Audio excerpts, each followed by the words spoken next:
Përshëndetje të nderuar miq të mi, ja ku po ritakohemi dhe ditën e sotme sërish së bashku. Fillimisht njëherë dua t'ju shpreh një të diel të bukur, një të diel me energji fantastike dhe të shihoni këtë bukurinë e ditës së diellit apo këtë diellin e ditës së sotme, m'falni, që Zoti na ka dhëruar në universin tonë. Do të ndalojmë sot dhe do të nisim në fakt këtë ditë duke folur për një fenomen, duke folur për një artist i cili me të gjithë artin e tij në për të gjitha dimensionet e artit, po na merr zemrën. Do ndalojmë tek Louis Ailey. Louis Ailey së fundmi erdhi me një këngë, erdhi me një videoklip, erdhi me një bashkëpunim tepër të qelluar dhe shumë të bukur. Zakonisht këngët e Luizit kanë patur një lloj fabule të kohës së fundit. Luizi është artiste dhe këngëtar që prekën realitetin e kohës së fundit, por ky realiteti, në fakt që ka prekur me këngën Xhelozoj, nuk është realitet që për shembull nuk ka ndodhur edhe më herët.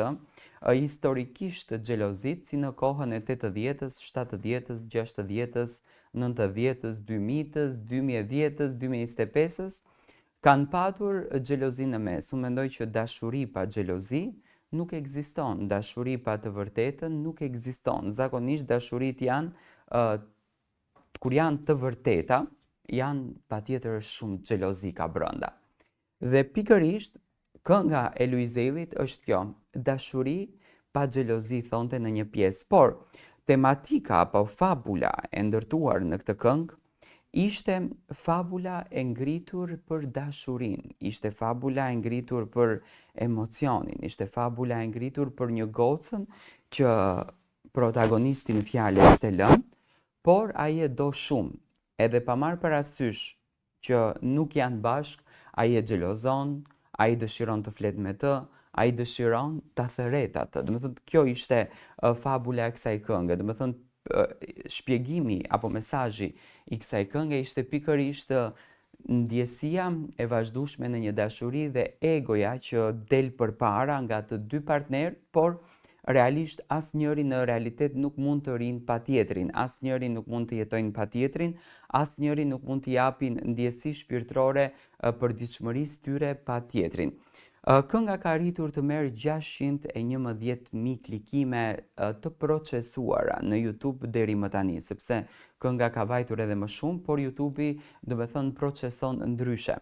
I bie që brenda as 48 orëve, sepse kënga ka një ditë pothuajse që ka dalë, kënga Xhelozoj do të bëhet 1 milion klikime. Domethënë kjo nënkupton që shumë shqiptar, shumë të rinj, shumë të reja, shumë të dashuruar e kanë gjetur veten e tyre në këtë këngë dhe po e shijojnë këtë projekt kaq të bukur që ka sjellë Louis Ailey.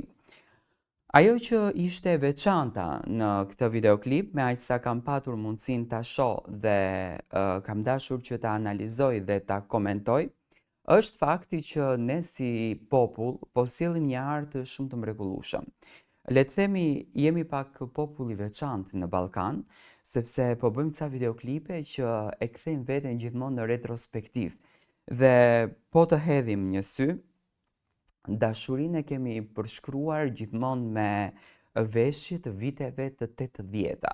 Dashurinë e kemi përshkruar gjithmonë me atë kafen të lezetshme që realiteti dhe e vërteta ka qenë kjo që shikohet në videoklipin e Luizit, në atë kohë kur dashuria ishte me një makinë të thjeshtë, në atë kohë kur dashuria ishte me ca rroba pune që njerëzit ishin të dhënë pas punës, por nuk shikoheshin këto gjëra, domethënë nuk tregoheshin këto gjëra në kuptimin që njerëzit janë nga luksi etj etj.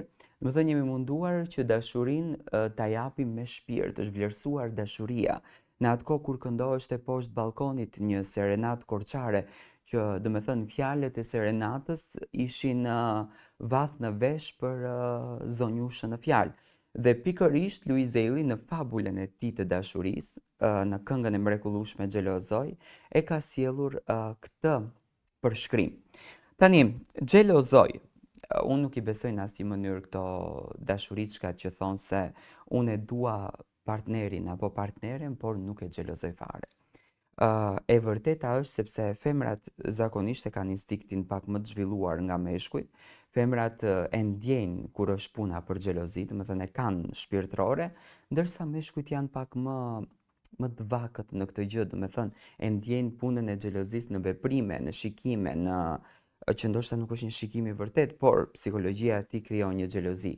Por xhelozia është dhuratë e bukur në dashuri, sepse dashuria pa xhelozin nuk do të kishte kuptim, domethënë janë dy, le të themi, dy zemra të ndara që Zoti i ka krijuar për t'i bashkuar bashkë dhe në atë zemër të bukur të krijohet ndjesia, të krijohet emocioni, të krijohet pasioni, të krijohet energjia shpirtërore që kjo dashuri të triumfojë sa më gjatë. Dhe mendoj që të gjitha çiftet ditën e dieshme dhe sot kanë bërë tak njëri tjetrin në postimin e Luizit, duke ja thënë që pa marrë parasysh a të xhelozoj, a nuk të xhelozoj, pa marrë parasysh a jam me ty apo nuk jam me ty, unë të kam dashur, të dua dhe gjithmonë qëndron në mendjen time, gjithmonë qëndron në zemrën time dhe gjithmonë je pjesë e shpirtit tim dhe kjo këngë është ideale për të dhënë një mesazh që ndoshta unë nuk mundem ta them me fjalë sepse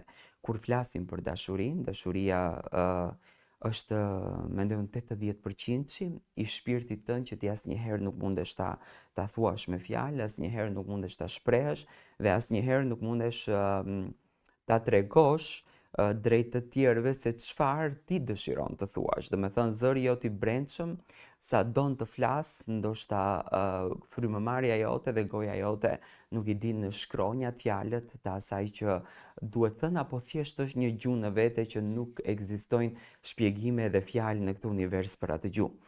Dhe Luiz Zelli në për komente, me aq sa unë kam arritur të lexoj në postimin që ka bërë në Instagramin e tij, ka marrë komente që ti je zëvendësuesi Flor Mumajesit të paktën në këtë periudhë. Flor Mumajesi njihet si një ndër këngëtarët që i ka kënduar dashurisë, i ka kënduar emocionit të tij. Domethënë Flori është artist dhe artisti për të krijuar një këngë me vlera shumë, për shembull ka qenë kënga Dashuria e Florit që ka marrë qindra miliona, domethënë u kthye në hitin e dashurisë. Një këngë që pati atëherë domethënë pak lëvizje mes Shkurt e Gashit, mbaj mend sepse ishte një këngë që ishte krijuar për Shkurtën, po Flori nxori demon dhe aty domethënë i ndihmoi edhe Shkurtës në ngritje artistike dhe kur thuhet që domethënë Luizit i thonë që ti je zëvendësuesi i Florit, realisht për Luizin është një arritje shumë e madhe sepse të jesh zëvendësues në shpirtin e qytetarëve, të fansave, të ndjekësve të dashurisë, është një armë shumë e madhe që ti e ke brenda vetes dhe në fakt në artin muzikor mund të luftosh më mirë. Unë i uroj Luizit vetëm suksese. Dash një analizën time, një komentin tim për këngën Xhelozie, që mua më pëlqen dhe me patjetër që do ta vënë sirtarin e këngëve të mia. Dhe kështu që ne do takohemi patjetër me videon e radhës, ju e dini shumë bukur çfarë duhet bëni, subscribe, follow në për të gjitha faqet tona.